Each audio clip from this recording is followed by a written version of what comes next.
everybody. As you can see, we're in the great outdoors again this week, so we're heading for autumn. But yes, the Safrina have gone, and we're just left now with the geraniums. Even they're not really at their best. We do have one pot still with the Safrina in it. It's a bit lower down where it had some shelter and some shade. Didn't get that 40-degree heat that the rest of it had to put up with.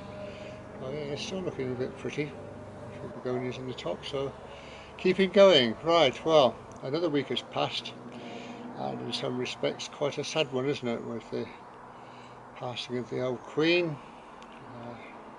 Felt around the world apparently. James Weeks from Canada says, my sister and I were reminiscing about Queen Elizabeth yesterday. She visited Toronto several times when in Canada, and always made time to visit the war veterans at Sunnybrook Hospital here. Sounds about right. The Queen's face has been with us all our lives, on our money and stamps, and it would be strange to lose that familiarity. Yeah, you've got to respect the old girl, haven't you, really? I mean, she was working up to 2 days before she died. I think she'd have been working a day before she died, but the doctors talked her out of it. David Bellani from sunny Spain said, it's a sad time for us. I was just walking into the cathedral yesterday evening for a memorial mass for my wife's uncle, who was a priest there for many years, when I got the news of the Queen's death. This on top of my aunt, who passed away a few days ago, and all three of them made it into their 90s. Well, I guess that's positive then, isn't it? Made it into their 90s. Can't ask for much more than that. The coverage of the death of the Queen has been wall to wall over here. It makes you realise just how much she was respected around the world. Yeah. Vintage Trains and Abandoned Railways. Our Ron says, good morning, Ron, on what has turned out to be a very sad Friday. Yeah, that was of course last Friday when the Queen's death was announced. Alright, let's move on. David Bellani again then. Now we're looking now at the last vlog that had the racing cars in it, which it's been disbanded apparently. We'll get to that later. I never really enjoyed watching cars on the telly, says David. The closest I got to that is banger racing. I enjoyed banger racing. I used to work with a guy who did it, and together we raced my cars when they had reached the end of their life. I don't think I've ever experienced more adrenaline than doing that. Yeah, I bet. High-powered stuff. Good stuff. Michael from Poland. How wonderful to hear from the Parkinsons family around the world. Not only is your channel interesting and fascinating, it's educational too. I now know how a signal box works. That's of course referring to Andrew Merriman, who told us all his adventures regarding signal boxes, how they work and what goes on in a signal box, and all sorts of layouts, procedures. If you haven't already read it, I suggest you go and have a look. It's very well worth your effort. Right. And Michael says, the museum, this is the car museum, closed permanently on the 5th of November 2018. So yeah, that wonderful collection of racing cars has been disbanded. West Country Wanderings. Fantastic, incredible detail from Andrew Merriman regarding Colford signal box and also where he worked. The level of detail and knowledge that Andrew has is phenomenal. Thank you for reading it out, Ron, and thank you, Andrew, for your insight and sharing your knowledge. Yeah, brilliant, isn't it? You've got to read Andrew's bits and pieces. Yeah, well done, Paul. Right, the film last week then was Morton in the Marsh to Shipston on the Star Abandoned Railway, which you might recall took a lot of digging out and trying to find anything there still remaining. Took a bit of effort. Pete Payne says, morning Ron, a great effort. That line seems to be a tough one. Amazing they just disappear and leave the odd thing to give it away. Yeah, they do, don't they? They just kind of, Mother Nature gets in there and grabs at it. There's possibly more there that I've missed, but I did my best at the time, my lud. David Bellani again says, hi Ron, I'm glad you didn't get out of the car. 31 degrees is hot for the UK, and when it's hot over there it's always humid. Yeah, that's very true, David. Yeah, gosh, that was a bit warm. Yeah. He says, good luck from Spain. P.S. Autumn is on its way over here, but there's still time for an Indian summer. Yeah, well done. Let's stay positive, David. Well, it's not really cold. as such, but you get that sense of autumn in the air. Vintage trains and abandoned railways then. Ron. The white building with the brick chimney had me fooled for a while, because this is Ron's patch over towards Morton and the Marsh. He says just before World War II it was acquired by United Dairies and later Unigate. It's now an art gallery. There was originally a milk processing factory and a creamery. In 1887 it was built, so it was there sort of, well, just about the same time as the railway, I suppose, as we wondered, looking at it, how the railway missed it or didn't miss it. But apparently the railway turned out before there. If you read Ron's description in the comments, he explains an awful lot about the layout there and what went on and what have you. Brilliant, good read. Malcolm Richardson says some tantalising traces along the way of a long lost line, and rather more evidence of its existence at Morton and the Marsh. Yeah, you could actually work some bits out there. Surprising there were no remaining bridges to mark its course, though not so surprised to see any remains obliterated by the new housing at Shipston. Yeah, they put houses anywhere here. All our history is going under the shovel. I wonder if anything remains of the former tramway to Stratford. Well, if you go and have a look at Andrew's comments, he covers that off as well. He looks at it in depth. Peter Smith. Oh, here's our Peter. Peter's on sick leave. He's torn a tendon. He can no longer type, so he's on sick leave from Parkinson's walks. However, he says, I still follow you in spite of being even more armchair based than usual. The repair to my tendon will be a long job. Yeah, they are long jobs. The chief admin officer is doing the typing. So now you get away with that, Peter. Don't think I could. He said, I hope I'm not forgotten. Of course you're not, Peter. Never will be. Right, Steve. This is 22 Wizzo 56. Our Steve. Hi Ron, the hooks on the rail on the side wall were there for hanging fire buckets. Some full of water, some full of sand. You might remember about 4 minutes into the video, there were a row of hooks and I just couldn't work out what they were doing there. It looked ideal for hanging a dog lead on or whatever, but I couldn't work out what it was. But of course it's obvious, isn't it? Having been around in railways, I should have known better. It's where they used to hang the fire buckets. Some with water in, some with sand. Michael from Poland again. I was asking Michael what the situation was over there with regard to gas supply, because Russia's proving slightly awkward, and I think Hungary is quite dependent.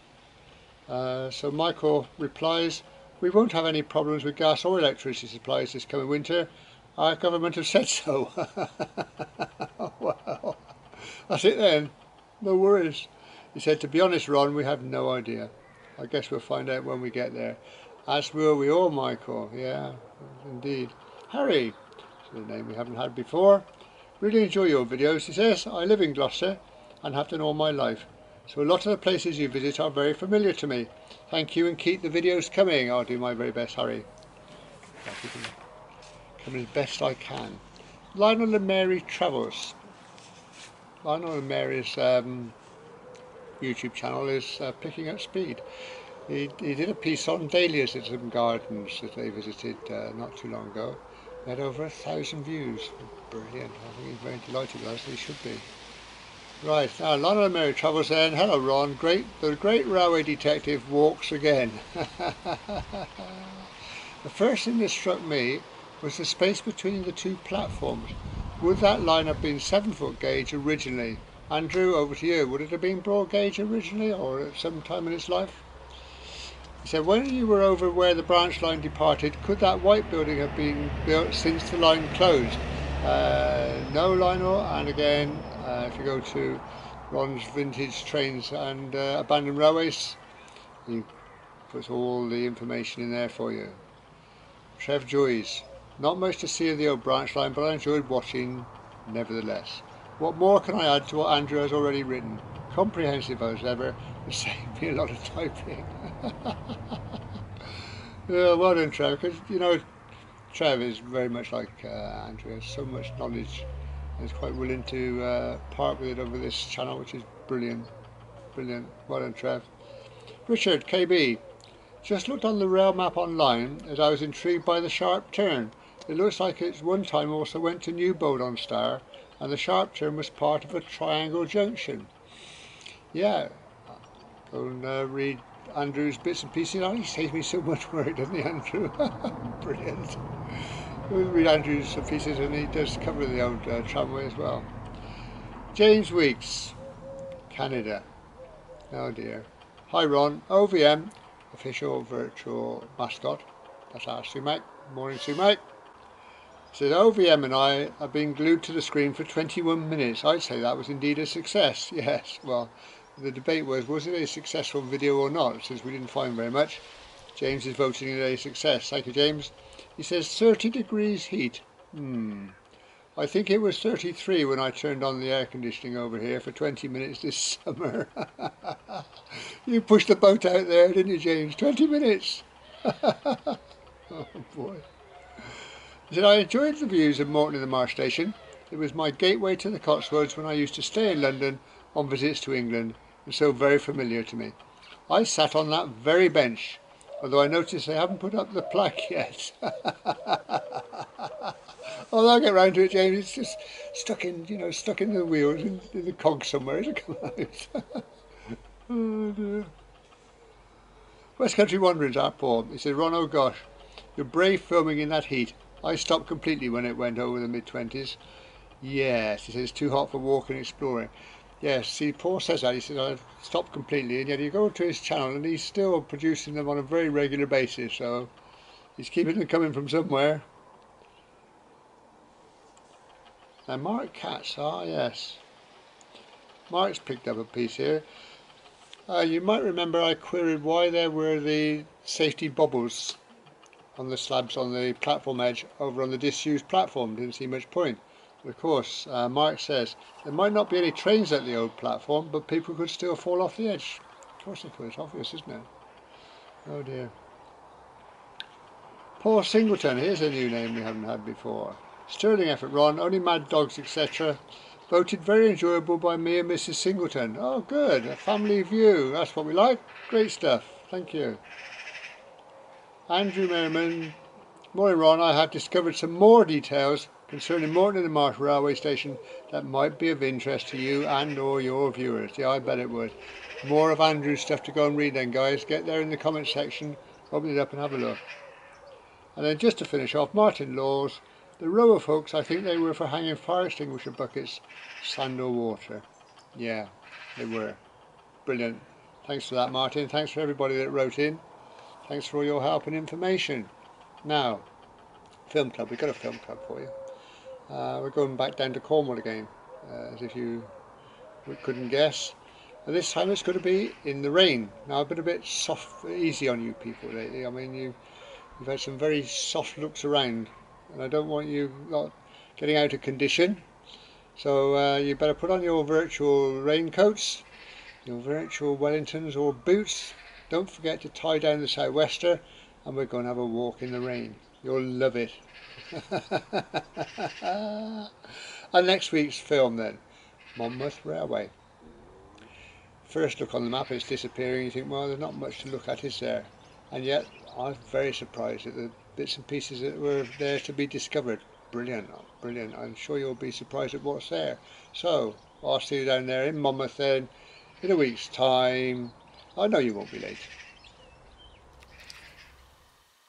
Well, the gloom is slightly lighter up the estuary, which means this is morning, Thursday morning.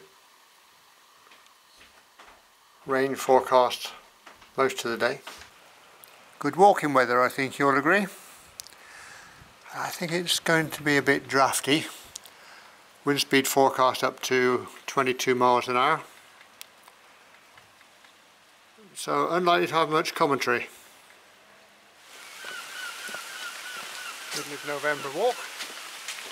Well, this is about what you might expect. We're all geared up for this, so not an issue. Quite looking forward to it. But what we'll get done, I don't know. And you might get a bit wet. Just on the outskirts of Padstow. Although you can feel or hear the wind in the trees, you can't feel it yet because we're sheltered. But that's all about to change. Upper car park.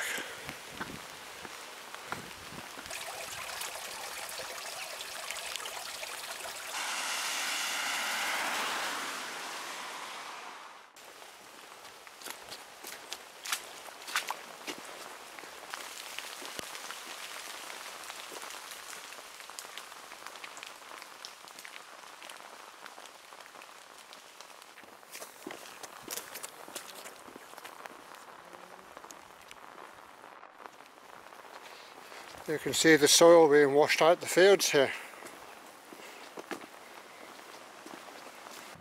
We've just come up through the protected valley now, all the way up the road with high sides. We're turning the corner, the wind's getting up.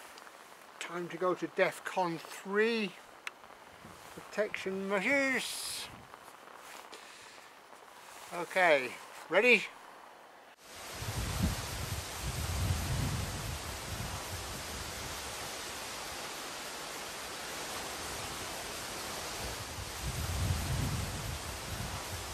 I don't know if you'll make out the clouds here, but they're fair scudding by at the moment.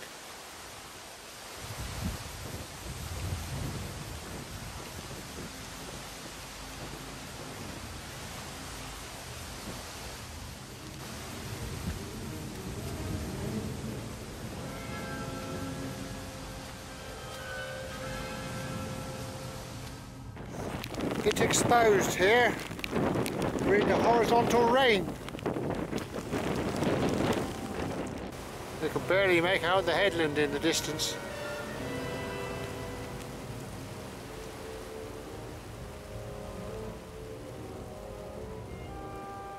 It's there somewhere.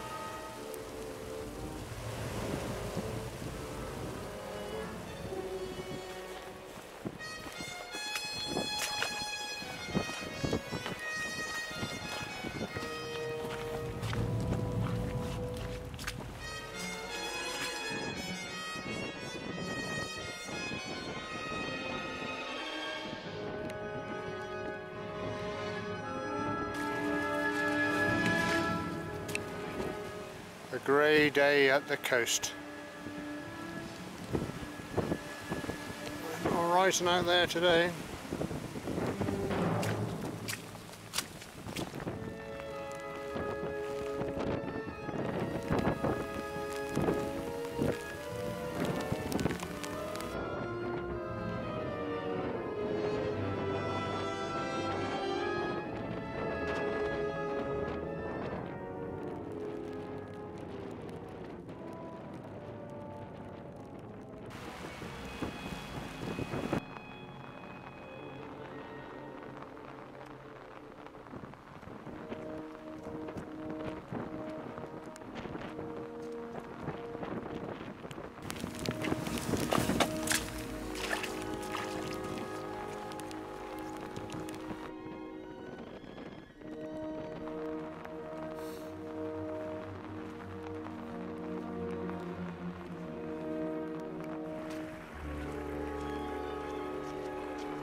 Can't stand still. You can hear the gates singing in the wind here.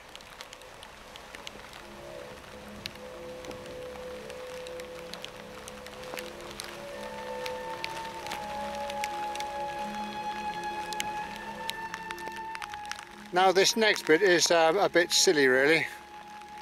It's fully exposed. You can probably see the rain driving across.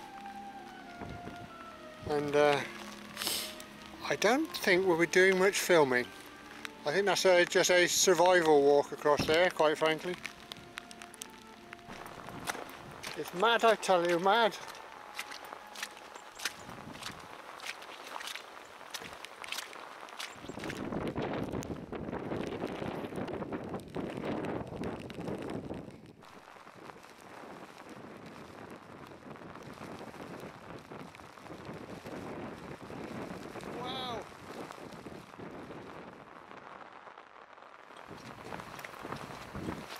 Here's the issue. Water keeps dripping off this thing and going all over the camera. Don't worry. Shelter from the hedge at the moment. About to end. There. We're turning for the estuary now, so hopefully it'll be a little bit better, a bit more sheltered. Find out in a sec.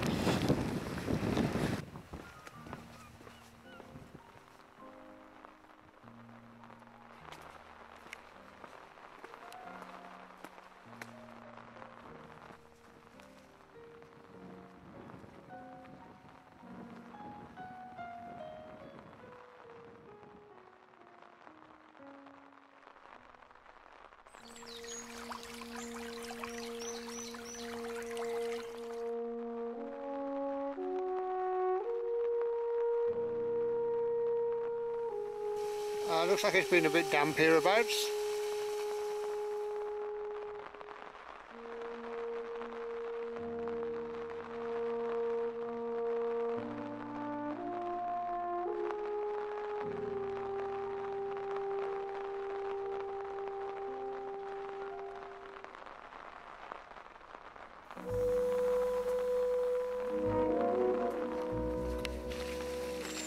Yeah. All a bit damp. Shh! Is that a? That's not a. Yes it is. It's a tyre.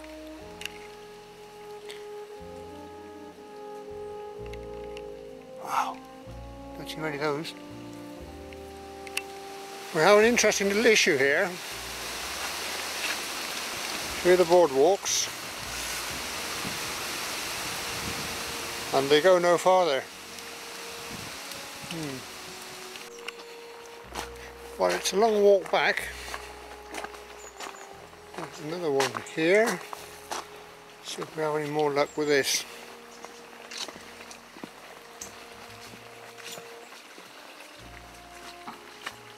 Soggy but passable with a set of steps.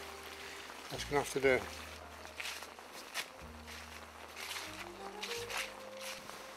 It's a bit of a squeeze, one has to say.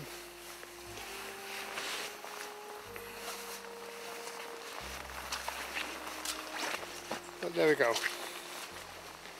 Low stealth and cunning, and we're through. Oh, good.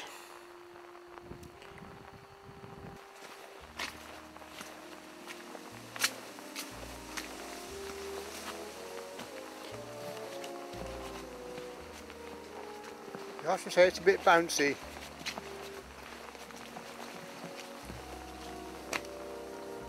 And about 10 foot too short. Not defective, more like not even here. Pretty little area. This is just behind the sand dunes. We're finished with tracks. Now we're going to take to the dunes. Over there somewhere. Well, this is all a bit of an anticlimax now, isn't it, really? The excitement in the rain is gone. End of movie, I reckon. Cut! Join me on the next one.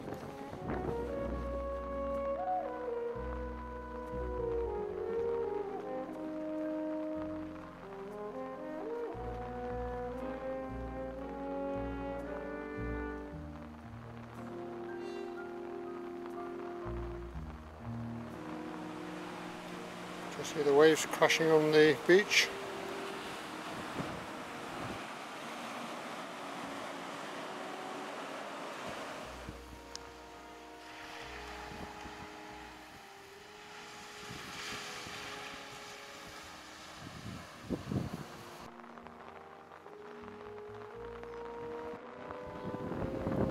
Race you home.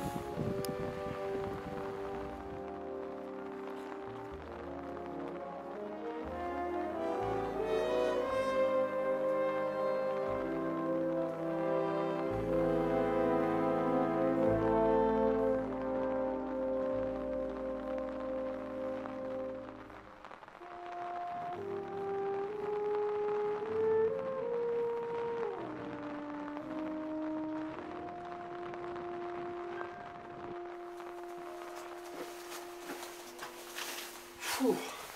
Wow. Home again. Quite a walk.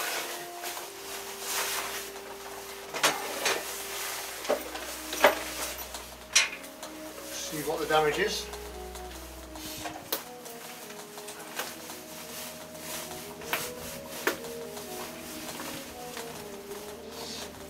It doesn't feel too damp, too wet, slightly damp maybe. 20-year-old burger house doing what it's designed to do. I think it was the wind really more than the rain. And yeah, acceptable. Good walk. Hope you enjoyed it. If you did, why not join me on the next one?